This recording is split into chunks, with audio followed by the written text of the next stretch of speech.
Hi, I'm Harrison Keeley. Here's a quick look at today's top stories.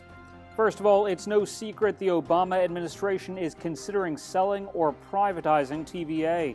But now a $1 million study prepared for the White House shows that might not be the best idea. The study finds that TVA wouldn't yield much for the American taxpayers, but it could prove costly for residents in the Tennessee Valley. The study shows that if TVA had to earn the financial returns of private utilities, electricity rates would jump by 13%. And dismantling TVA's programs could hurt economic development, environmental programs, and recreation. The 139-page study is likely to put to rest, at least for now, any major push to sell TVA. The Gilmer County Sheriff says one of the suspects in the alleged rape after the Calhoun High School prom will probably be charged with another crime. But Sheriff Stacy Nicholson won't say which of the 18-year-olds, Fields Chapman, Andrew Haynes, or Damon Johnson, faces that charge or what the charge might be. Still, a Calhoun police officer says that before prom, Chapman and Haynes were already on probation for possession of alcohol. An 18-year-old told police she had been raped at a party after the prom on May 11th. Last week, the sheriff's office charged the three suspects with aggravated sexual battery, which involves a foreign object, not intercourse. Nicholson also said the suspects could eventually face rape charges, but the results from the GBI crime lab could take months. A teenager allegedly texting and driving crashed head-on into a McMinn County deputy on Wednesday. Authorities say the 17-year-old from Inglewood crossed the center line. Deputy Randy Gabriel stopped his patrol car and pulled over to try to avoid the crash, but he was unable to get out of the way. Life Force took the teenager to the UT Medical Center.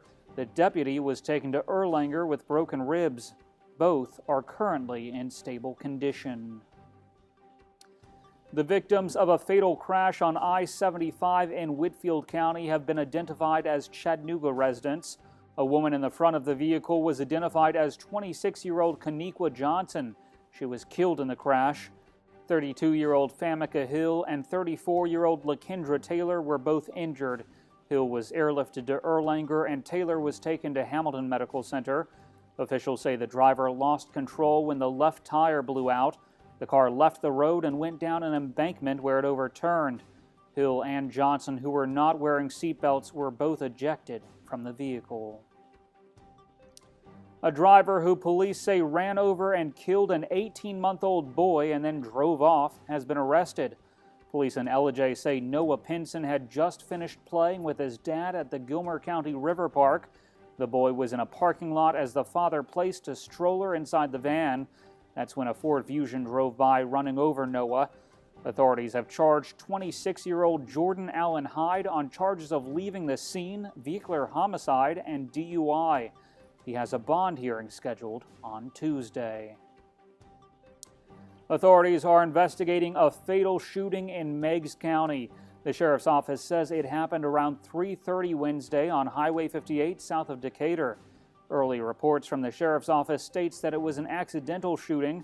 WRCB reports the identities of the victim and the suspect have not yet been released. An investigation is ongoing.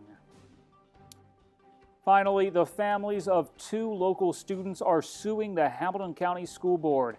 The family of Cameron Nixon is seeking $1 million for what they claim was bullying at Signal Mountain Middle High School. The lawsuit says their 7th grade son was pushed into a concrete wall during a football team meal. And the family of Taylor Zukowski is seeking $500,000 from an incident at Chattanooga Center for Creative Arts. They claim their son was sexually harassed and bullied by a group called the Ghetto Girls. The lawsuit claims teachers and employees were aware of the events but did not act to prevent it. The school system plans to contest both of the cases. Turning to weather, today will be mostly cloudy with a high near 88 degrees and a chance of rain. The low tonight will be around 67.